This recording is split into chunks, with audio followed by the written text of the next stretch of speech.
बार बार jobs के लिए apply कर रहे हैं। एचआर तो अब हमें बनना ही है, क्योंकि इतने सारे सेशंस मैडम आपने हमें दिखा दिए हैं कि अब लगता है हम एचआर बन जाएंगे। लेकिन जब हम एचआर की जॉब्स के लिए अप्लाई कर रहे हैं तो हमें कुछ डाउट्स आ रहे हैं। क्या डाउट्स आ रहे हैं? डाउट्स आ रहे हैं रिलेटेड टू क्वालिफिकेशन, डाउट्स आ रहे हैं रिलेटेड टू एज, डाउट्स आ रहे हैं रिलेटेड टू एज गैप, और डाउट्स आ रहे हैं रिलेटेड टू स्किल्स भी। वैसे तो हम इन सब पे सेशंस देख चुके हैं, लेकिन एक कंजूसी और भी करना चाहते हैं, एक लेजीनेस और भी है हमारे अंदर, और वो ये है कि पीछे के सेशंस जाकर कौन देखे। यस, क्योंकि बार बार आप मुझसे एक चीज पूछते हैं और मैं अपने सारे सेशंस में ये कई बार डिस्कस कर चुकी हूँ, बट स्टिल आज भी डाउट है। तो फाइनली आज हम लोग साथ में मिलकर ये डिसाइड कर ही लेंगे कि भाई इस एचआर में अगर हमें आना है, इस एचआर प्रोफेशन को हमें ज्वाइन करना है, तो फाइनली कौन कौन सी क्वालिफिकेशन होनी चाहिए, क्या एज होनी चाहिए, क्या एज गैप होना चाहिए, और क्या ऐसी स्किल्स होनी चाहिए जो कि हमें बस एचआर में एंट्री दिलवा दे, बाकी सब हम देख लेंगे। अगर ऐसा ही सोच रहे हैं तो सही आए हैं। Hello everyone, this is Sugandha and you are watching ready to get update and welcome back to my channel. और आज हम डिस्कस करने वाले हैं कि what are the qualifications, what are age gap problems and what are the skills required to become an HR, right? Basically हम बार देख चुके हैं कि हम HR में कैसे एंट्री ले सकते हैं। बहुत सारे सेशंस बने हुए हैं, HR एंट्री लेवल की एक प्लेलिस्ट है, वहां जाके आप चेक कर सकते हैं। वहाँ स्किल्स भी मेंशन है, करियर के बारे में भी मैंने बताया हुआ है। लेकिन बिकॉज इस लास्ट 1 मंथ में बहुत सारे लोग मेरे से न्यू जुड़े हैं, तो वो बार बार मुझसे कमेंट कर रहे हैं, या फिर कुछ ओल्ड भी हैं, तो वो चाहते हैं कि मैम एक सेपरेट सेशन में हमें बता दीजिए कि हम अगर इस क्वालिफिकेशन से, अगर हम इस क्वालिफिकेशन से, ये एज है, तो क्या क्या क्या हमें एचआर में जॉब मिल जाएगी या नहीं मिलेगी। तो आज हम यही डिस्कस करेंगे। लेकिन उससे पहले मेरी एक रिक्वेस्ट भी है और मेरी एक शिकायत भी है कि जब सेशंस नहीं आते हैं, जिस दिन कोई सेशन नहीं आ रहा है, because I wasn't keeping well, my throat was not fine, तो क्यों नहीं देख रहे हैं आप पुराने सेशंस? जाके प्लीज प्लेलिस्ट को चेक कीजिए, वो सेशंस देख लीजिए, वो सारे सेशंस ऑलरेडी बने हुए हैं।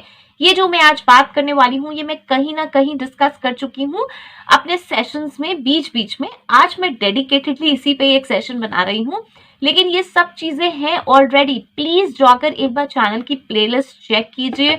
एचआर रिक्रूटर की प्लेलिस्ट सेपरेट बनी हुई है, टैलेंट एक्विजिशन की बनी हुई है, ह्यूमन रिसोर्स की सीरीज है प्रॉपर, जिसमें कितना सब कुछ दिया हुआ है मैंने। HR business partner, HR assistant, HR intern, सबके बारे में, और सभी प्रोफाइल के इंटरव्यू क्वेश्चन एंड आंसर्स भी ऑलरेडी हैं, स्किल्स हैं, everything is there on my channel. मुझे नहीं लगता इससे आगे कुछ है। आगे है जो आपके क्वेश्चंस है, जो छोटे छोटे किसी चीज के बीच में डिफरेंसेस आ जाते हैं, कुछ स्टैट्यूटरी कंप्लायंसेस हैं, लेबर लॉज हैं जिन पर अभी सेशंस आने वाले हैं, पेरोल प्रोसेसिंग है जो ऑलरेडी है, कॉलिंग स्क्रिप्ट है जो ऑलरेडी सेशन पे है, जो आने वाले हैं, जो क्वेश्चंस हैं, मेरे पास अभी कुछ 80-90 क्वेश्चंस हैं आप लोगों के, जो छोटे छोटे हैं, जिनको मैं सॉल्व कर दूंगी आगे आने वाले सेशंस में। लेकिन उसके अलावा आपकी बहुत सारी ऐसी क्वेरीज हैं जो उन सेशंस में सॉल्व हो सकती हैं, तो प्लीज उन्हें देखिए, बिकॉज इट्स रियली डिफिकल्ट कि मैं बार बार कमेंट बॉक्स में वही चीजें आपको बताऊं छोटे लेवल पे। मतलब मुझे कोई प्रॉब्लम नहीं है आपको आंसर करने में,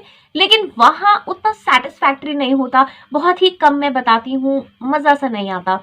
अगर आप खुद से पूरे सेशंस देखेंगे तो ज्यादा मजा आएगा, अदरवाइज कमेंट बॉक्स में तो आप हमेशा से वेलकम है ही, राइट? ये हो गई बहुत सारी बात। और इसी के साथ अगर आपने मुझे पहली बार देखा है तो आई थिंक अब तक तो सब्सक्राइब कर ही दिया होगा, क्योंकि मैं बहुत ज्यादा बात कर रही हूँ ह्यूमन रिसोर्स के बारे में। और अगर आप इंटरेस्टेड हैं इसे देखने में और आप कोई सेशन रिक्वेस्ट करना चाहते हैं, तो वो आपको सब्सक्रिप्शन के बाद ही मिलेगा आपकी नोटिफिकेशन फीड में, तो उसको सब्सक्राइब कर दीजिए। और इसी के साथ एक दूसरा काम लगे हाथ कर दीजिए, दूसरा चैनल है जो मैंने इंग्लिश लैंग्वेज में स्टार्ट किया है, रेडी फॉर एसएस इंग्लिश, उसको भी जाइए और सब्सक्राइब कर दीजिए, बिकॉज वहां पे भी कुछ सेशंस है, उन्हें विजिट भी करिए, खाली सब्सक्राइब करके छोड़ना नहीं है। 2 रिक्रूटर कॉलिंग स्क्रिप्ट्स आई हुई हैं जो मैंने एक्सप्लेन करी है इंग्लिश लैंग्वेज में, जाइए और उसको जरूर देखिए। ओके, सो चलिए आज हम बात कर लेते हैं, और मैं यहाँ पे 3 सेक्टर्स पे बात करूंगी, और आप सब कुछ मेरे चैनल पे देख सकते हैं, सब कुछ अवेलेबल है।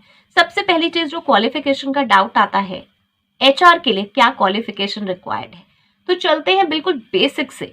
तो बेसिक में क्या रिक्वायर्ड है? ग्रेजुएशन। यस, एंट्री अगर आपको इस प्रोफाइल पे लेनी है तो graduation is sufficient. Now graduation can be any, yes any graduation. आप चाहे आर्ट से हैं, आप चाहे कॉमर्स से हैं, आप चाहे साइंस से हैं, आप चाहे ह्यूमैनिटीज से, आप किसी से भी हैं, आप एचआर में जा सकते हैं, कोई प्रॉब्लम नहीं है ग्रेजुएशन से, राइट। सिंपल ग्रेजुएट है आप, कुछ भी हैं, ओके किसी भी स्ट्रीम से हैं तो आप वहां पे जा सकते हैं, कोई प्रॉब्लम नहीं है।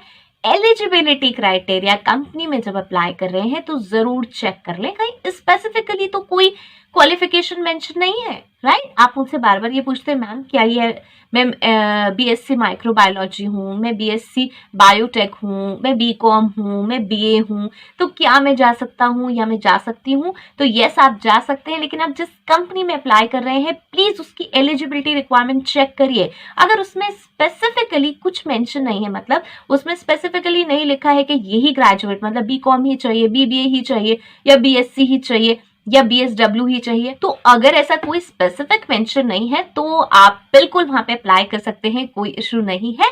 लेकिन इसके साथ मैं बताऊंगी और चीजें वो भी साथ में होनी चाहिए। यहाँ क्वालिफिकेशन पे तो ग्रेजुएशन ठीक है, अगर कंपनी में कुछ और चीज मेंशन नहीं है क्वालिफिकेशन पॉइंट में, ये आपको चेक करने पड़ेगा एलिजिबिलिटी क्राइटेरिया में जब आप किसी कंपनी के लिए अप्लाई कर रहे हैं। फाइन, अब आ जाते हैं दूसरी स्ट्रीम पे, ये है हमारी कॉमर्स स्ट्रीम। स्पेसिफिकली आप कॉमर्स स्ट्रीम से हैं या आप आर्ट स्ट्रीम से हैं, लॉ से हैं, मतलब आपने बीकॉम किया है, आपने बीबीए किया है और आपने लॉ किया है। अब इसके ऊपर जो पोस्ट ग्रेजुएट है वो तो है ही एलिजिबल, मैं बिल्कुल बेसिक लेवल की आपको बता रही हूँ क्वालिफिकेशन जो कि ग्रेजुएशन है, ओके। तो अगर आप कॉमर्स से हैं, आप आर्ट्स से हैं, आपने लॉ लिया हुआ था तो यस बहुत सारे ऑप्शंस हैं आपके पास यहाँ पे एचआर में। सिंपल आप कॉमर्स से आ रहे हैं, आपने बीकॉम किया है या बीबीए किया है, तब आप बिल्कुल अच्छे से एंट्री ले सकते हैं, कोई इश्यू नहीं है। आप आर्ट साइड से हैं, आपका लॉ इंटरेस्ट है, लेकिन अब आप चाहते हैं कि नहीं यार मुझे एडवोकेट या मुझे वो लॉयर वाला काम नहीं करना है, मैं जाना चाहता हूँ, नहीं यार ये एचआर ठीक है, मैं इसमें जाना चाहता हूँ, तो yes there is lot of scope for you, because यहाँ पे लॉ की बहुत रिक्वायरमेंट होती है एक एचआर के लिए, राइट। लीगल कंप्लायंसेस के लिए, स्टैट्यूटरी कंप्लायंसेस को, पॉलिसीज को फॉलो करने में, और जब केसेस आते हैं एम्प्लॉय रिलेटेड ग्रीवेंसेस आते हैं तो यस एचआर कंप्लायंस ऑफिसर या फिर एचआर लीगल ऑफिसर एक पोजीशन होती है अच्छी कंपनीज में, लार्ज कंपनीज में नॉर्मली होती है, बिकॉज स्मॉल ऑर्गेनाइजेशंस में और मिड लेवल ऑर्गेनाइजेशंस में, मिड लेवल में भी आपको कई बार मिल जाएगी, जहां पे मिड लेवल में थोड़े ज्यादा एम्प्लॉयज होते हैं, 10,000 से ज्यादा एम्प्लॉयज हैं, लैक्स में नहीं एम्प्लॉयज 10,000 से ज्यादा हैं, तो हाँ भाई एक तो नॉर्मल एक एचआर हो गया जो कि रिक्रूटमेंट्स एंड ऑल देख रहे हैं 2-3, और एक हमें चाहिए भाई लीगल वाला बंदा, अब हमें चाहिए बिकॉज बहुत सारी चीजें होने लगी हैं ऐसी जो कि चाहिए, राइट। सो वहां पे अगर आपका लॉ बैकग्राउंड है तो बहुत ज्यादा आपको हेल्प करेगा एचआर की पॉलिसीज को समझने में, इम्प्लीमेंट करने में, कंपनी में पॉलिसीज इम्प्लीमेंट करने में। लेबर लॉ बहुत ही इंपॉर्टेंट चीज है, मैन्युफैक्चरिंग इंडस्ट्री में सब जगह लेबर एम्प्लॉयड है, उनकी फंक्शनिंग कैसे है, उनके वेजेस का है, तो ये सारी चीजों के लिए एक लॉ वाला पर्सन बहुत ही सूटेबल पर्सन है as an HR. I am myself a lawyer, मैं खुद लॉ बैकग्राउंड से हूँ, तो मेरे लिए बहुत ही ज्यादा हेल्पफुल रहा इस करियर में, बिकॉज मैं लॉ पॉइंट ऑफ व्यू से बहुत सारी चीजें जानती थी, तो रूल्स एंड रेगुलेशंस को कैसे फॉलो करवाया जाता है और क्या चीजें होनी चाहिए, एम्प्लॉयर को भी मैं कन्विंस कर पाती थी, एम्प्लॉयर को भी मैंने कन्विंस किया और आज भी करती हूँ कि जो चीजें सही नहीं है वो क्यों नहीं है। बिकॉज अगर आप खाली रिक्रूटमेंट कर रहे हैं, ठीक है आपको कुछ पॉलिसीज बता दी, आप रिक्रूटमेंट कर रहे हैं, लेकिन एक पार्ट आता है आपने रिक्रूट कर दिया एम्प्लॉय, अब काम कर रहे हैं एम्प्लॉय को बहुत सारी प्रॉब्लम्स आएंगी और हमें उन्हें क्या प्रोवाइड करनी चाहिए लॉ के अकॉर्डिंगली, ये भी बहुत इंपॉर्टेंट है हमें देखना, राइट। सो ये बहुत अच्छा स्कोप है इसमें, आप यहाँ पे कंटिन्यू कर सकते हैं, आपके लिए अच्छा स्कोप है एचआर में अगर आप लॉ बैकग्राउंड से हैं, राइट। नेक्स्ट अगर मैं बात करूं, अब आ गई हमारी साइंस की, अब ये कॉमर्स एंड आर्ट्स मैंने एक साथ इंक्लूड कर दिया है। अब थर्ड पॉइंट आ गया हमारा क्वालिफिकेशन में ही आप साइंस बैकग्राउंड से हैं, ओके। अब देख लेते हैं साइंस बैकग्राउंड से क्या होगा। साइंस बैकग्राउंड से है तो हमारे पास एक बहुत अच्छी अपॉर्चुनिटी आती है जो कि है टेक्निकल रिक्रूटर। अब यहाँ टेक्निकल रिक्रूटर की मैं जब बात कर रही हूँ तो साइंस को भी ना दो में डिवाइड कर देते हैं, एक तो कर देते हैं आईटी और एक कर देते हैं नॉन आईटी, ओके।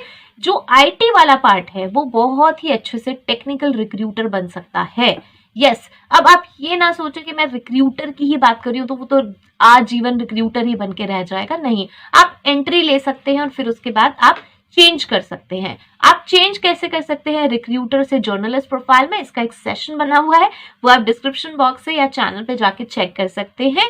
मैंने HR recruiter to HR journalist and HR journalist to HR recruiter पे एक सेशन बनाया हुआ है, अभी कुछ टाइम पहले ही, रिसेंटली एक वीक के अंदर ही, वहां से आप चेक कर सकते हैं। ओके, तो आप अगर बीटेक हो गए हैं, आप अगर BSc हो गए हैं, आप साइंस से हैं, अब आपका मन नहीं है यार बीटेक IT किया, CS किया, लेकिन यार इसमें कुछ मजा नहीं आ रहा, नहीं मैं नहीं हूं इंटरेस्टेड, तो आप बीटेक IT और CS वालों को हायर कर सकते हैं, आप रिक्रूटमेंट में हेल्प कर सकते हैं, बिकॉज आपका टेक्निकल बैकग्राउंड बहुत अच्छा होगा, आपको वो कीवर्ड्स, कौन सी लैंग्वेजेस होती हैं वो सब बहुत अच्छे से आती होंगी, और रिक्रूटमेंट में जब आप इंटरव्यूज लेंगे, कंपनी को बहुत ज़्यादा बेनिफिट होगा आपसे इस चीज़ का। अगर आप IT और CS से हैं और आप टेक्निकल रिक्रूटर बनते हैं, तो जो जितने भी टेक्निकल रिक्रूटमेंट्स हैं वो आपके थ्रू बहुत आसानी से हो सकते हैं। ओके, सेम वे अब आप अगर नॉन IT से हैं, आप IT के नहीं हैं, तो भी आपके लिए इजी होगा IT की चीज़ें समझना, तो भी आप टेक्निकल रिक्रूटर बन सकते हैं, कोई प्रॉब्लम नहीं है अगर आप एक नॉन IT से हैं। अदरवाइज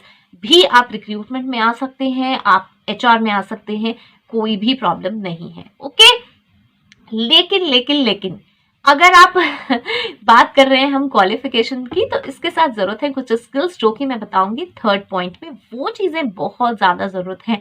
ऐसा नहीं है कि कोई भी उठा और बस उसने सोचा आज मुझे HR बनना है और मैं HR बन जाऊंगा। ओके, ये नहीं है, कुछ चीजें हैं जो कि इम्पोर्टेंट हैं, तो उन चीज़ों पे हम डिस्कस करेंगे थर्ड पॉइंट पे। ये आई थिंक क्लियर हो गया क्वालिफिकेशन वाला पार्ट, आप इसको दोबारा भी देख सकते हैं, कोई क्वेरीज हो तो मुझसे पूछ भी सकते हैं।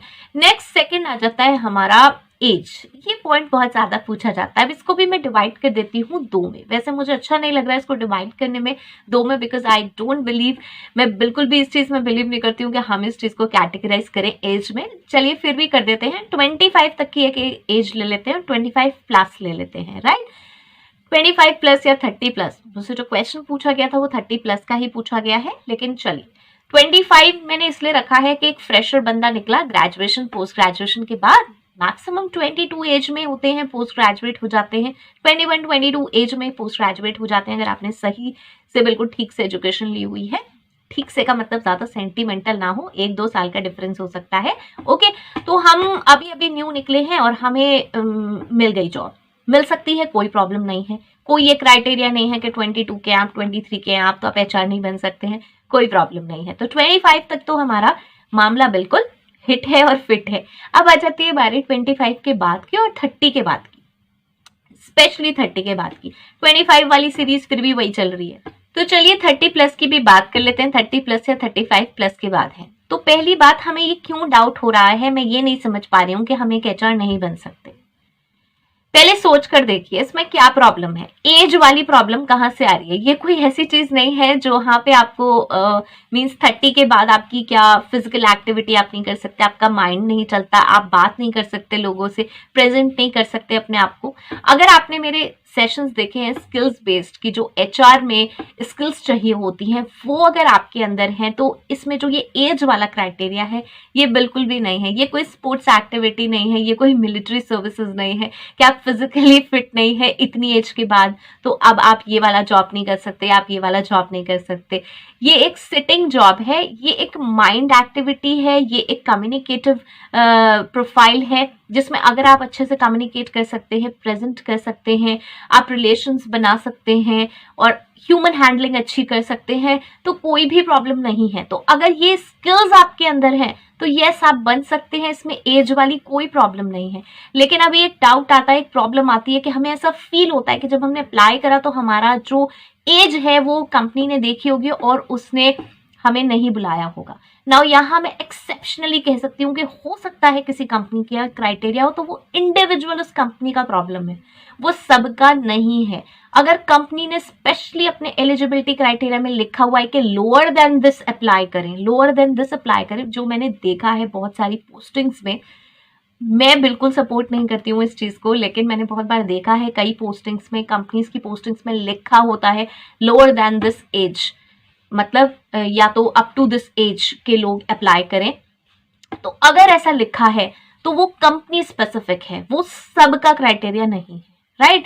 सो ये ना समझे कि दुनिया में वो एक अकेली कंपनी है, या 4-5 भी कंपनी मिली तो दुनिया में वो 4-5 ही कंपनी है, या आप जिस स्टेट में या आप जहां पे भी रहते हैं वहां पे सिर्फ वो ही एक कंपनी है। वो कंपनी का क्राइटेरिया ये है, फाइन, ठीक है, कोई बात नहीं, आप कहीं और अप्लाई कीजिए। ओके, वहां से ये देखकर डिमोरलाइज ना हो कि नहीं यार मेरी तो एज ऐसी है, मैंने 2-4 बार अगर ऐसी पोस्टिंग्स देख ली तो सब जगह ऐसा ही है। सब जगह नहीं है दुनिया, इट्स लाइक बहुत बड़ा पूल है ये, बहुत बड़ा। हम कहते हैं दुनिया गोल है, विश्व सर्कल है, लेकिन वो जो गोल है वो बहुत सारा है, बहुत थाउजेंड्स एंड लैक्स में है। ओके, सो वो जो गोल है वो पूरा सिर्फ 4-5 कंपनी में पूरा नहीं हो जाता। मुझे पता है, बिकॉज मैंने भी खुद ऐसी पोस्टिंग्स देखी हैं, तो आपने भी ऐसी देखी होंगी। वही चीजें देखकर आपको बार बार ऐसा लग रहा है क्योंकि हम जॉब्स को सर्च नहीं कर पा रहे हैं, हम वहां तक पहुंच नहीं पा रहे हैं, कंपनी हम तक नहीं पहुंच पा रही है, कुछ चीजें लैक हो रही हैं, इसलिए हमें बार बार ऐसा फील होता है कि नहीं यार ये तो सब जगह ऐसा ही है कि मेरी तेज हो गई है तो मैं नहीं बन सकता हूँ एचआर, या मैं नहीं बन सकती हूँ। तो ऐसा नहीं है, डोंट गेट वरिड, अपनी स्किल्स पे काम करते रहें, रुकिए, देखिए अपने आप को कहाँ गड़बड़ हो रही है, क्या चीज़ें आपको डेवलप करनी है। आपके जो नियर बाय एरिया में कंसल्टेंसीज हैं या स्टाफिंग एजेंसीज हैं, वहाँ पे हो सकता है कुछ कमीशन, बहुत ही स्मॉल कमीशन पे करके आपकी कहीं जॉब लग सके, या कमीशन भी ना पे करें, आप अपना सीवी लगाएं, रेज्यूमे लगाएं। मतलब मैं पेमेंट को प्रमोट नहीं कर रही हूँ यहाँ कि आप कहें कि आप पेमेंट को प्रमोट कर रहे हैं, मैं पेमेंट को प्रमोट नहीं कर रही हूँ। आप जाएं वहाँ बात करें उनसे, कंसल्टेंसीज में, नॉर्मली कंपनीज में बहुत जॉब्स मिल जाती हैं ऐसी, बहुत वहाँ से कनेक्शंस मिल जाते हैं। तो ये क्राइटेरिया नहीं है। और सबसे ज़्यादा बड़ी चीज़ जो है, अगर वो स्किल्स हैं, जिनकी स्किल्स की मैं बात कर रही हूँ, मैं हमेशा बात करती हूँ, आप आगे अपने आप को रख सकते हैं, आप उस तरह से बात कर सकते हैं, तो कोई भी प्रॉब्लम नहीं है, आप एक एचआर बन सकते हैं। ओके, सो यहाँ पर अब हमारा दूसरा डाउट भी कंप्लीट हो गया, जो है हमारा एज का। ओके, अब नेक्स्ट आता है, इसी के साथ मैं एक चीज और बताना चाहती हूँ कि गैप, मेरे से पूछा जा रहा है कि बहुत ज्यादा गैप हो गया है, इस पर एक बिल्कुल सेशन आने वाला है नेक्स्ट ही। यस, एज गैप पर भी एक सेशन है जिसमें हम बात करने वाले हैं कि भाई 5 इयर्स हो गए, 6 इयर्स हो गए, अब कुछ याद नहीं है पीछे एचआर का, अब क्या करें, राइट। सो प्लीज उस सेशन को भी जरूर देखें, वो बहुत बेनिफिशियल होगा। फाइन, सो चलिए नेक्स्ट अब आ जाते हैं, जो कि हमारी बहुत ज्यादा इंपॉर्टेंट चीज है। मैंने इसको थर्ड पे इसलिए रखा है जैसे कि आपको पहले क्लियर हो कि चलिए आप क्वालिफिकेशन से टिक हो गया, राइट, अब मैं एज से भी टिक हूँ, राइट, अब क्या चीज चाहिए, एक्चुअल में क्या चीज चाहिए, तो वो आ जाती है मेरे थर्ड पे, और दैट इज स्किल्स, जो कि बेसिक स्किल्स आपकी रिक्वायर्ड हैं, बेसिक स्किल्स हैं। उनको मैं 3 में बात करूंगी, यहाँ मैं कोई टफ स्किल्स नहीं बताने वाली हूँ, मैं बिल्कुल इजी सिंपल स्किल्स बताने वाली हूँ, जिसमें फर्स्ट है बेसिक कम्युनिकेशन स्किल्स।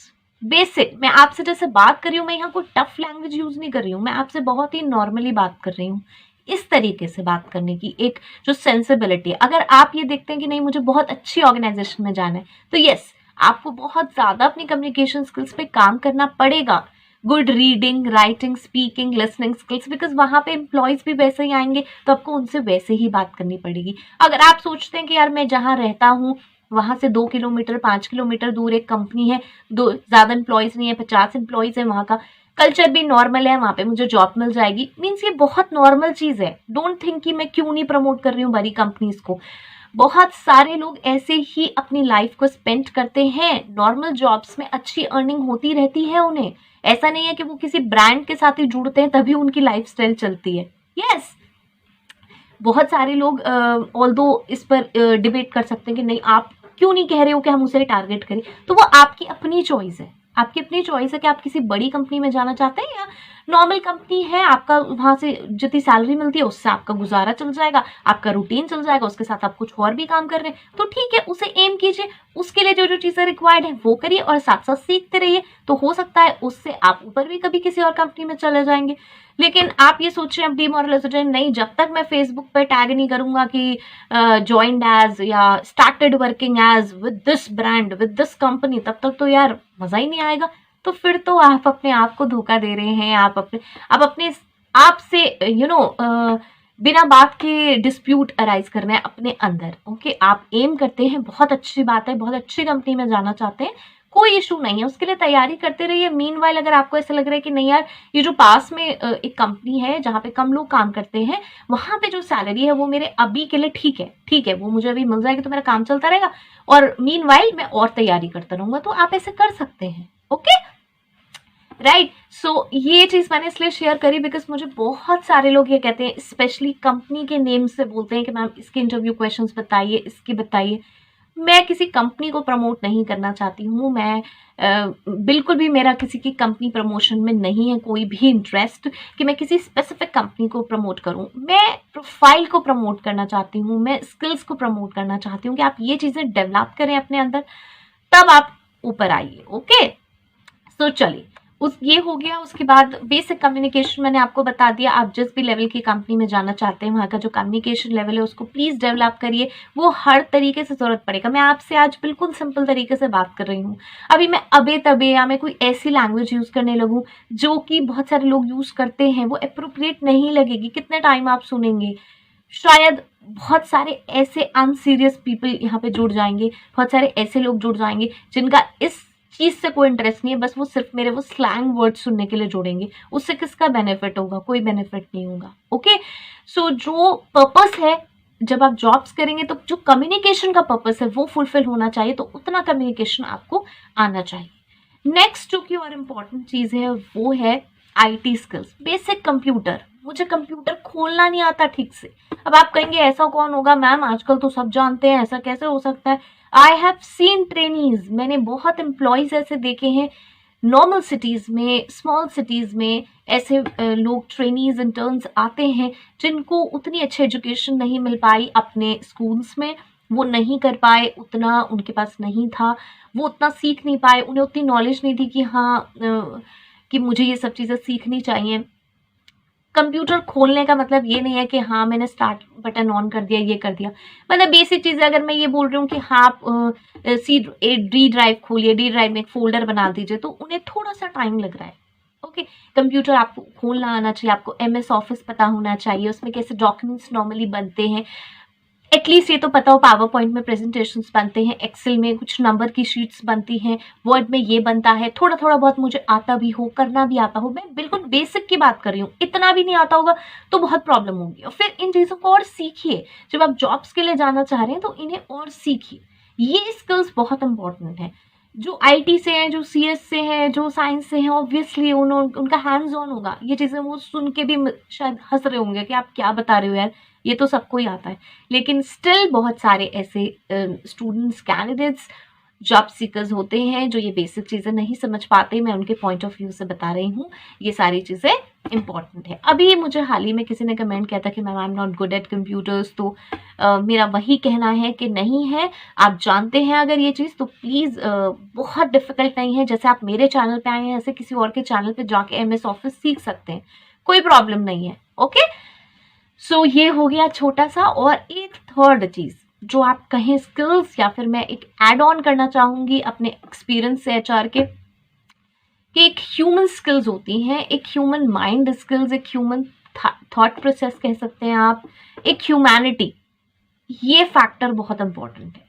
अगर आप सिर्फ जॉब इसलिए कर रहे हैं कि ठीक है यार जॉब मैं तो पैसे के लिए कर रहा हूँ, अरे बड़ी रेपुटेशन है कंपनी में, HR को बहुत माना जाता है, ये होता है, बहुत अच्छा लगता है, हम सबको हायर करेंगे, हम ये करेंगे, हम वो करेंगे, तो अगर आप में वो ह्यूमन फैक्टर नहीं है, सिर्फ अपना अपना अपना ये वाली चीज़ है, आप में ये नहीं है कि एज अ ह्यूमन बीइंग हमें किस तरीके की चीज़ें दूसरे के साथ करनी चाहिए, क्या कुछ मॉरल एथिक्स होने चाहिए, किसी से बात करते वक्त हमें कैसे बात करनी चाहिए, और कोई अपनी प्रॉब्लम शेयर कर रहा है तो हमें उसे कैसे लेना है और कैसे उसे सॉल्व करना है, ये जो एक माइंडसेट अगर आपके दिमाग में नहीं है तो एज एन HR आपको बहुत डिफिकल्टी आएगी। यस, बिकॉज आपको सब ह्यूमन बींग्स को हैंडल करना है, कोई मशीन्स नहीं है। वो जो ह्यूमन बींग्स हैं उनका थॉट, उनका प्रोसेस, उनका माइंड बिल्कुल अलग तरीके से सबका चलता है। आप देखिए 4 या 3 मेंबर्स फैमिली होती है, मदर फादर डॉटर सन, या बोथ डॉटर्स या बोथ सन, फिर भी लोग कितने डिफरेंट होते हैं, सालों साल एक साथ रहते हैं और कितना डिफरेंट होते हैं। वहाँ हम इसलिए बेयर करते हैं क्योंकि हमें वो फैमिली मिली है, हम बचपन से ऐसे हैं तो ठीक है बेयर कर लिया, फिर जब बड़े हो गए तो कॉलेज लाइफ, हॉस्टल लाइफ, चलो फिर निकल ही गए, फिर तो जॉब वॉब कर रहे हैं तो चल गया। लेकिन डिफरेंस ऑफ ओपिनियन होते हैं, ओके, और हम इसलिए बेयर कर लेते हैं कि वो फैमिली है। लेकिन जब आप बाहर जाएंगे, आप ह्यूमन हैंडलिंग करेंगे तो वहाँ कोई रिलेटिव नहीं है, वहाँ आपको अपने बिहेवियर से, अपने नेचर से, अपनी अंडरस्टैंडिंग से उन्हें हैंडल करना होगा। राइट। सो ये ह्यूमन फैक्टर जो है वो बहुत ज़्यादा आपके अंदर होना चाहिए। आपके बहुत ज़्यादा का मीनिंग ये है, आपको अंडरस्टैंडिंग एटलीस्ट होनी चाहिए कि आप एग्रेसिव ना हो जाएं, आप कहीं ऐसा फील ना करें कि यार मैं कहाँ फंस गया हूँ, या ये कौन लोग हैं, ये हर समय आते रहते हैं मेरे को से अपनी प्रॉब्लम शेयर करते रहते हैं, मैंने कोई यहाँ पे मोटिवेशनल वो थोड़ी खोले हुए हैं। ठीक है, तो ये चीज़ का आपको ध्यान रखना है, ये आपको अपने अंदर डेवलप करनी पड़ेगी। इसके लिए पेशेंस बहुत ज़्यादा चाहिए, किसी की बात को सुनने के लिए पेशेंस बहुत चाहिए। लाइक मैं कमेंट बॉक्स में बहुत बार ऐसे कमेंट्स देखती हूँ जो कहीं ना कहीं थोड़े से मुझे ऐसे लगते हैं कि ऑकवर्ड हैं, या फिर आउट ऑफ द ट्रैक हैं एक्चुअली, और वो रिलेट नहीं कर रहे हैं, या जिस तरीके से लोग क्वेश्चंस पूछते हैं उसका वे बहुत डिफरेंट होता है पूछने का। तो यहाँ चीज़ें थोड़ी सी टकरा सकती हैं, और इन चीज़ों को समझना बहुत ज़रूरी है। मेरी तरफ से ये डन है। हम भी कभी एचआर हुआ करते थे। यस, हम कभी एचआर हुआ करते थे, और खूब काम किया था, खूब मजे किए थे, खूब रूलिंग की थी, खूब प्रॉब्लम सॉल्विंग की थी, खूब रिक्रूटमेंट किया था, लेकिन उसे बहुत टाइम हो गया। यस, 5-6 साल हो चुके हैं, छोड़ चुके हैं, ऐसा लग रहा है सब कुछ भूल चुके हैं। यस, ये सारी प्रॉब्लम्स आ सकती हैं अगर हमें हो गया है टाइम जॉब को छोड़े हुए, या फिर हम जॉब करते थे किसी और प्रोफाइल में, कोई और प्रोफाइल था उसको भूल चुके हैं, अब मन करता है कि एचआर में एंट्री ले। तो क्या करें, कैसे अपने आप को दोबारा से उस फ्लो में लाएं, ऐसी कौन सी चीजें डेवलप करें, अब क्या करें, अब कैसे फ्रेश स्टार्ट करें। अगर ऐसा ही सोच रहे हैं तो सही आए हैं मेरे चैनल पे, क्योंकि आज हम ये साथ में मिलकर डिसाइड कर लेंगे कि हम कैसे आफ्टर अ गैप स्टार्ट कर सकते हैं, बिल्कुल फ्रेश और बिल्कुल ऐसे कॉन्फिडेंट वे में कि लगे कि बस हम तो कभी कुछ भूले ही नहीं थे। यस, और आज हम डिस्कस करने वाले हैं कि हमें हो गया है gap, how to start after a gap. HR में करियर बनाना चाहते हैं आफ्टर अ गैप, तो क्या क्या चीजें करें, मैं दूंगी आपको कुछ ऐसे 4 टिप्स, और ये 4 टिप्स अगर आपने एज इट इज फॉलो करनी ना, तो सीरियसली आपको ऐसा बिल्कुल नहीं लगेगा कि आपने कभी भी एचआर का साथ छोड़ा था, या कभी भी आप उससे पीछे हटे थे। ओके, या आप जिस भी जॉब में थे उससे आप पीछे गए थे, आप वहीं के वहीं हैं, वहीं से हम स्टार्ट कर रहे हैं। थोड़ी सी चीजें हैं जो हमें चेक करनी है, जो हमें चेंज करनी है, जो हमें चेक करनी है, वो हम 4 पॉइंट से कर लें। तो चलिए स्टार्ट करते हैं, और सबसे पहला पॉइंट देख लेते हैं क्या होना चाहिए। सबसे पहला पॉइंट है एक्टिव रिकॉलिंग। यस, और ये हो सकता है आपका फेवरेट, क्योंकि जब आप इसे करना स्टार्ट करेंगे तब आपको ऐसा लगेगा अरे यार मैंने तो कुछ कभी भी नहीं भुलाया, मैं तो वहीं के वहीं खड़ी हूँ या खड़ा हुआ हूँ। ये एक रिक्वेस्टेड सेशन है, मुझसे किसी फीमेल ने पूछा था, कई बार पूछा गया है कि गैप के बाद मैम स्टार्ट कर रहे हैं ड्यू टू मैटरनिटी, या फिर ड्यू टू मैरिज, या फिर ड्यू टू XYZ प्रॉब्लम। हमने अभी छोड़ दिया था अपना काम, हमने किया था 3 साल, 4 साल, 5 साल, अब कॉन्फिडेंस नहीं आ रहा है, अब ऐसा लग रहा है कि बस कहाँ जाएं, क्या करें, कैसे स्टार्ट करें, बार बार डर लगता है कि कंपनी का कल्चर चेंज हो गया होगा, अब कैसे उसके अंदर उतरे। राइट, तो चलिए उतार देते हैं आपको सबसे पहले पॉइंट से, और वो है एक्टिव रिकॉलिंग। एक्टिव रिकॉलिंग का क्या मीनिंग होता है? एक्टिव रिकॉल, कोई भी चीज जो हमने याद करी है उसका जो बेसिक मीनिंग है वो ये है, कोई भी चीज जो हमने याद करी है उसको रिकॉल करना। हमने पहले याद कर ली और अब हम उसको बिना देखे, यस, हमने कोई चीज याद करी, और स्टूडेंट्स नॉर्मली यूज करते हैं इसे, और बहुत कॉम्प्लेक्स स्टडीज में ये यूज होता है कि हमने कोई चीज याद करी थी और उसको हम अब याद करने की कोशिश कर रहे हैं उसको बिना खोले। कोई हमने चैप्टर याद करा, कल करा या कुछ दिन पहले करा, और अब हम बिना उसे खोले याद करने की कोशिश कर रहे हैं, और हम उसे लिखते जा रहे हैं कि क्या क्या क्या क्या था। अब क्यूरियोसिटी बढ़ती जा रही है, क्योंकि जब हमने उसे पढ़ा था तब तो पढ़ लिया था बहुत अच्छे से, आज मेरा उसे उठाने का मन नहीं है, लेकिन जब मैं उसे एक्टिव रिकॉलिंग करना स्टार्ट करूंगी, सोचूंगी कि मैंने क्या पढ़ा था, तो मैं जहां अटकूंगी मेरा मन करेगा अरे ये देख लूं। राइट, यहाँ मन करेगा मुझे देखने का। तो अब हम अपने केस में इसको कैसे अप्लाई कर सकते हैं, क्योंकि हमने तो जॉब की थी, अब हमें क्या करना है, सारा काम वाम निपटा कर बैठ जाइए। मीन्स जो भी आपके टास्क हैं, जो भी आप करते हैं, थोड़ा सा शांति का टाइम दीजिए, 15-20 मिनट, आधा घंटा अपने आप को दीजिए। May be it could be a night time, आपको नींद नहीं आ रही है, ओके, या फिर अर्ली मॉर्निंग हो सकता है, सब लोग सो रहे हैं, आप जल्दी उठ गए हैं, या फिर कोई मिड बीच का टाइम जब सब लोग सो रहे हैं, सब लोग नैप ले रहे हैं, आप इस समय ये काम कर सकते हैं। बिल्कुल कंफर्टेबली बैठ बैठ जाइए, 15-20 मिनट सोच के देखिए, अपने बैकग्राउंड में जाइए एक बार और सोचिए कि आप क्या क्या काम करती थी या क्या क्या काम करते थे। ओके, जो भी आप काम करते थे उसको प्लीज एक बार मेरे कहने से एक बार नोट करके जरूर देखिए, किसी भी डायरी में, किसी भी नोटबुक में उसको नोट कर लीजिए। और सीरियसली बता रही हूँ, हो सकता है पहले दिन आप नोट करने बैठे तो आपको कुछ याद ही ना आए।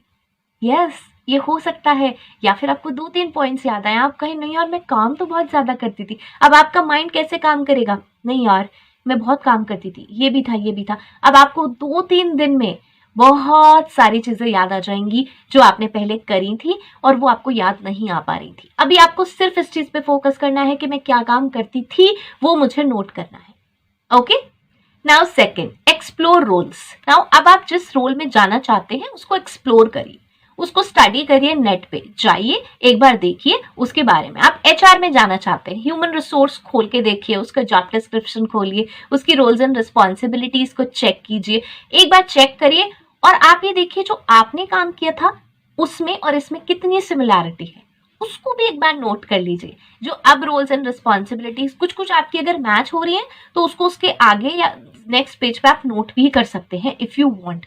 अदरवाइज आप ऐसे भी रीड कर सकते हैं, 2-4-5 जगहों को रीड करिए, नोट करिए। देखिए ये एक प्रोसेस है, कोई भी चीज एकदम नहीं होती। अब आप 5 साल बाद 6 साल बाद स्टार्ट कर रहे हैं तो ऐसा तो नहीं है कि मैंने आज सोचा तो भाई मैं कल से जॉब करने लगूंगी। It will take some time, ये एक प्रोसेस है और ये बहुत आपको हेल्प करेगा। जब ज्यादा से ज्यादा आप रीड करेंगे पढ़ेंगे तो आप रिलेट कर पाएंगे। अरे मैं रिक्रूटमेंट करती थी यार, रिक्रूटमेंट उस समय मैं इस पे तो पोस्टिंग नहीं करती थी, इतनी सारी साइट्स तो नहीं थी, जॉब पोर्टल्स तो नहीं थे, तब तो हम आराम से नौकरी से ही कर लेते थे। यस, जब हम स्टार्टिंग में स्टार्ट करी थी हमने जॉब पोस्टिंग तो बहुत ज्यादा पोर्टल्स नहीं अवेलेबल थे, ना ही बहुत ज्यादा पोर्टल्स के बारे में पता था, क्योंकि हम थोड़े से ही पोर्टल्स पे काम करते थे और वहीं से हमारी वैकेंसी क्लोज हो जाती थी, या हमने एडवर्टाइजमेंट दिया, बहुत सारे लोग ऐसे आ जाते थे। लेकिन अब जैसे जैसे डाइवर्स होता गया ऐसे ऐसे बहुत सारे पोर्टल्स आ गए, बहुत सारे तरीकों पे हम काम करने लगे। लिंक्डइन भी उतना फेमस नहीं था, अगर हम इंडिया में हैं तो अभी अगर मैं 10 ईयर्स पहले की बात करूं तो लिंक्डइन उतना फेमस नहीं था, होगा एग्जिस्ट कर रहा होगा लेकिन ज्यादा यूज नहीं करते थे हम हायरिंग पर्पस के लिए। अब बहुत ज्यादा यूज करने लगे हैं। ओके, सो हमने रोल्स एंड रिस्पॉन्सिबिलिटीज देख ली, सब कुछ कर लिया, उसको हमने एक जगह नोट डाउन भी कर लिया। अब हमने मैच भी करना स्टार्ट कर दिया। आज आज ये काम ऐसे होता है, तब मैं ऐसे करती थी। अरे पेरोल, मैंने तो सैलरी बहुत बार बनाई है, अब क्या होता है, अच्छा अब ऑनलाइन हो गई है पीएफ की रिटर्न, यार पहले तो बड़ी दिक्कत होती थी, अब तो बहुत इजी हो गया, पीएफ की रिटर्न ऑनलाइन हो गई। राइट, सो ऐसे ऐसे आप रिलेट कर सकते हैं अपने उसको। अगर आप इस प्रोफाइल में नहीं थे, दूसरे प्रोफाइल में थे, तो आप वहां पे क्या क्या काम करते थे। अच्छा मुझे कंप्यूटर आता है, मैं ये जानती हूँ, मैं ये जानती हूँ, ये आता है। अच्छा ये तो कुछ भी नहीं है, तो बस एक सॉफ्टवेयर पे लॉगिन ही तो करना है, लॉगिन करके ये कर सकते हैं। ओके, ऐसे प्लीज एक बार रिकॉल करने की कोशिश करिए, it will really help. Okay, so ये कंप्लीट हो गए हैं हमारे 2 पॉइंट यहाँ तक। नाउ थर्ड आता है सर्च जॉब्स। अब आप कहेंगे अभी तो मेरी कोई तैयारी नहीं हुई, आप मुझसे कह रहे हो कि सीधा जॉब सर्च करना स्टार्ट कर दीजिए, और आप कह दोगे कि भाई अप्लाई भी कर दीजिए, तो फिर क्या होगा, फिर तो मैं सिलेक्ट भी नहीं होंगी और डिमोरलाइज हो जाऊंगी। तो आपको सिर्फ सर्च करनी है जॉब, अभी अप्लाई नहीं करना। अप्लाई हम करेंगे बिल्कुल तैयारी से, यस, ऐसी तैयारी से कि फिर हमें कोई फेल ना कर सके। अगर एक आध बार फेल भी हो गए तब भी हम उससे सीखेंगे और आगे बढ़ेंगे, क्योंकि अब हम स्टार्ट कर रहे हैं दोबारा से, तो अब हम आ रहे हैं फ्लो में, अब हम आ रहे हैं प्रोसेस में। ओके, सो अब करिए सर्च जॉब्स। जिस तरीके के जिस प्रोफाइल में भी आप जाना चाहते हैं, आप एचआर में जाना चाहते हैं, उसकी जॉब्स को सर्च करना स्टार्ट कीजिए। वहां पे जाइए, उसकी जॉब डिस्क्रिप्शन रीड करिए। बहुत समय पहले जब 10-15 साल पहले हम लोगों ने स्टार्ट किया था तब जॉब डिस्क्रिप्शन उतने अच्छे डिफाइंड नहीं होते थे। अब क्या है, अब जॉब डिस्क्रिप्शन में सब कुछ डिफाइंड होता है properly. Okay, roles and responsibilities properly defined होती हैं, तो उनको चेक कीजिए क्या क्या चीजें हैं, क्या मांग रहे हैं, कहाँ से आप सिमिलर बैठते हैं, कहाँ से नहीं बैठते हैं। ओके, ऊपर मैंने आपसे जॉब सर्च करने के लिए नहीं कहा था, मैंने आपसे समझने के लिए कहा था, रोल्स को समझिए। यहाँ अब मैं बता रही हूँ, अब हम फ्रंट पे जॉब्स देख रहे हैं कि जॉब्स में कंपनीज क्या आपसे डिमांड कर रही हैं। ओके, वहां सीधा वो सैलरी वाले पार्ट पे मत जाइएगा कि मैं पहले सैलरी देख लूं कितनी मिल रही है। ओके, क्योंकि क्या होगा कि हम वो चीज को फोकस करते रहेंगे और जो एक्चुअल में वो काम मांग रहा है, जो स्किल्स मांग रहा है, वही सब हम नहीं देखेंगे तो क्या फायदा है। ओके, वो सारी चीजें बहुत अच्छे से नोट करिए, देखिए, उन्हें बार बार रीड करिए, अपनी लोकेशन के हिसाब से देखिए कंपनीज, क्योंकि लोकेशन के हिसाब से बहुत फर्क पड़ता है सैलरी पे। आप लोग मुझसे बार बार पूछते हैं कि मैम इस प्रोफाइल की सैलरी कितनी होनी चाहिए, इस प्रोफाइल की, उस पर भी एक सेशन आने वाला है और वहां मैं बहुत सारी चीजें हंसी मजाक से शेयर करने वाली हूँ कि किस प्रोफाइल की कितनी सैलरी होती है। तो वो बहुत सारे फैक्टर्स पर डिपेंड करती है एक्चुअली कि किस टाइप की कंपनी है, कौन सी लोकेशन है। ओके, सो वो सारी चीजें आप चेक करिए, सर्च करिए, जो आप अपने लोकेशन में करना चाहते हैं या कहीं आपका ट्रांसफर होने वाला है या कहीं और आप शिफ्ट होने वाले हैं वहां करना चाहते हैं तो वहां चेक करिए। ओके, एक बार चेक करिए, जॉब डिस्क्रिप्शन और सारी चीजें चेक कर लीजिए, देख लीजिए, नोट करना चाहते हैं जॉब डिस्क्रिप्शन, मैच करना चाहते हैं, देखना चाहते हैं भाई इसमें क्या है क्या नहीं है, वो जो टर्म्स हैं क्या यूज हो रही हैं, क्या काम कह रहा है, उन सबको बहुत अच्छे से स्टडी करिए। ओके, अब आ जाता है चौथा, वो है अपग्रेड स्किल्स, और ये है हमारा असली बाण। यस, जो चीजें हमने देखी ऊपर और जो हमें नहीं आती थी, जो की स्किल्स हैं, जो काम है, जो टर्म्स यूज हो रही हैं बार बार, उन्हें अपग्रेड करिए, उन स्किल्स को अपग्रेड करिए। कम्युनिकेशन स्किल्स 6 साल पहले मेरी बहुत अच्छी थी, मैं बहुत अच्छे से कम्युनिकेट कर लेती थी, बहुत अच्छे से इंग्लिश में बात कर लेती थी, लेकिन आज अगर मुझसे कोई कहे तो हाँ मैं जानती हूँ टर्म्स बिकॉज मेरा बेस इंग्लिश है, लेकिन उतनी फ्लुएंसी नहीं है, उस तरीके से मैं बात नहीं कर पाऊंगी, इंटरव्यू में मैं बात नहीं कर पाऊंगी। तो इंटरव्यू के लिए स्टडी करिए, उसके क्वेश्चंस को स्टडी करिए, जो जो चीजें जेडी में कही हुई हैं उनकी टर्म्स को समझिए, उनको अपने अंदर डेवलप कीजिए, स्किल्स को डेवलप कीजिए। ऐसे ही नहीं है कि बस रेंडमली अप्लाई कर दिया, अरे ये कंपनी तो मेरे घर के पीछे है, इसमें तो मेरी यहाँ सोर्स है, मेरा ऐसा है, मेरा वैसा है, और उस पर मैंने अप्लाई कर दिया और फिर क्या हुआ, बाद में नहीं मिली जॉब, तो यार मुझे इसलिए जॉब नहीं मिल पा रही है क्योंकि मुझे इतना, मेरे पास इतना गैप था। नहीं, आपके पास गैप के लिए वैलिड रीजन होना चाहिए। फीमेल्स का नॉर्मली मैरिज या मेटर्निटी रीजन होता है, वो बहुत ज्यादा एक्सेप्टेबल है। यस, वो बहुत एक्सेप्टेबल चीज है, उसमें कोई भी प्रॉब्लम नहीं है। हर कंपनी जानती है कि भाई आप फैमिली वे के लिए जाएंगे तो आप अपना गैप लेंगे, कोई इशू नहीं है। और सबसे अच्छी बात होती है, बहुत सारी कंपनी आज तो खुल के आके आती हैं कि हाँ ऐसे फीमेल्स को हम एक्सेप्ट करेंगे और हम लेना चाहते हैं। क्यों? क्योंकि वो सीरियस है अपने करियर के लिए। इतने सब पीरियड के बाद भी दे वांट कि नहीं मुझे आगे बढ़ना है, मुझे स्टार्ट करना है और मुझे सीखना है, और वो ज़्यादा सीखने में इंटरेस्टेड भी होती हैं, तो कोई प्रॉब्लम नहीं है। और ऐसे ही अगर मेल्स भी हैं, उन्होंने भी किसी पर्पस की वजह से गैप लिया है या स्विच किया है करियर, तो भी कोई प्रॉब्लम नहीं है। अगर आप स्किल्स, अब वो चीज़ें लेकर पहुंचे हैं वहां पर और आप जानते हैं प्रोफाइल के बारे में, ऐसा नहीं है कि बस सिर्फ जॉब देखी क्या मुझे अब ये नहीं करनी और मुझे ये करनी है और मैं उठ के आ गया, बिना ये देखे कि भाई उस जॉब में करना क्या है, कौन सी स्किल्स रिक्वायर्ड है, क्या काम होता है। ओके, अगर ऐसे उठ के जाएंगे तो सिलेक्शंस नहीं होंगे, कोई फायदा नहीं है ऐसे अप्लाई करने के लिए, अपने आप को डीमोटिवेट करेंगे। Okay, so I hope so ये हेल्पफुल होगा। हेल्पफुल है तो मुझे ज़रूर बताएं। जस्ट रिक्वेस्ट किया था, अगर वो भी कमेंट करेंगी तो भी मुझे बहुत अच्छा लगेगा, और सबके लिए भी हेल्पफुल है तो भी बताएं। कोई सेशन रिक्वेस्ट करना चाहते हैं तो भी ज़रूर बताएं। एंड नेक्स्ट वीडियो तक के लिए all the very best. Stay happy, stay safe. Thanks for watching. Bye bye.